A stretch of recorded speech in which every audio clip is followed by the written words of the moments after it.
I would go to Sicily in the summer, and I would see, my grandmother crocheting and my aunts embroidering and whatever. And it was very much, they were into really beautiful things. And I think it's kind of like, they were hard hit during the war. They were very poor, but they made do. And it's something that, my mother used to tell me stories about, they were so poor that relatives in America would send them boxes of clothes that they would then take apart, re-sew together, remodel, remake, even down to shoes. They were amazingly creative with nothing. My parents wanted me to be a doctor or a lawyer, and so it's kind of like, that's what I was doing for A-level. I was going to do medicine. And I just thought to myself one day, this is really not what I want to do. So I literally changed my A-levels. I decided I would go to art school, and I wanted to be a fashion designer. And the funny thing was actually, it came out over dinner. I told one of my sisters, who told my father, who was kind of furious, went white and left the table. And I remember him saying to me, it's not a man's job. It's not what men do. And I was like, well, you'd be surprised, because quite a few men actually do it.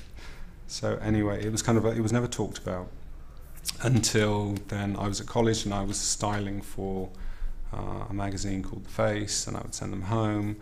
And I would say to my mother, has Dad said anything about them? And she said, well, no, he hasn't mentioned them, but I did see him showing the milkman. So I think it's kind of like, as time went on, he kind of got into it a little bit. And then they would come to the shows, and obviously they were very excited. And then I got a doctorate just before my father passed away. So it's kind of like, I said to him at the end of the day, I still did become a doctor.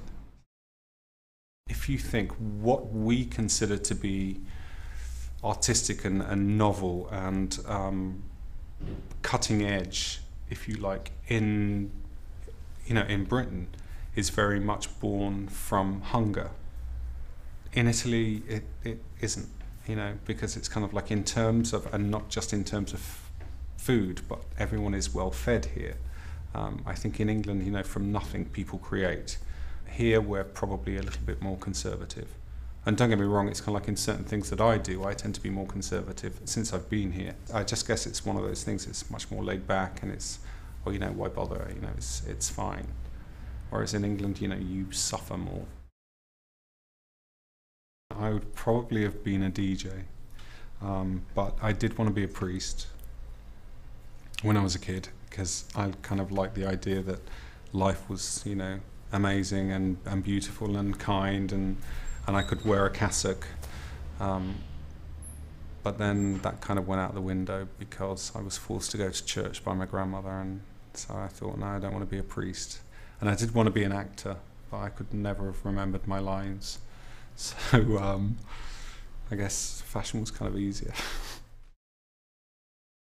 Each design is like a baby. You need to nurture them, you need to feed them, and you need to they grow, because you see a toile, you do a drawing, and then you see a toile, then you do a fitting, then you change it, then you maybe re-see it. And I also think that I find it really important that each one has their raison d'etre. There is a reason for it to exist. Some designers name a dress, so it will have a name or whatever. To me, it's much more, if a customer, a client, whoever, said to me, I bought this dress, I could give them a story about that dress. There is a reason, and there would be a reason why something was done in a particular way. I don't really believe in just for the sake of it. I think at the end of the day, if somebody's buying something, I want them to kind of walk away thinking that you've put something into it, and they're buying a little bit of me.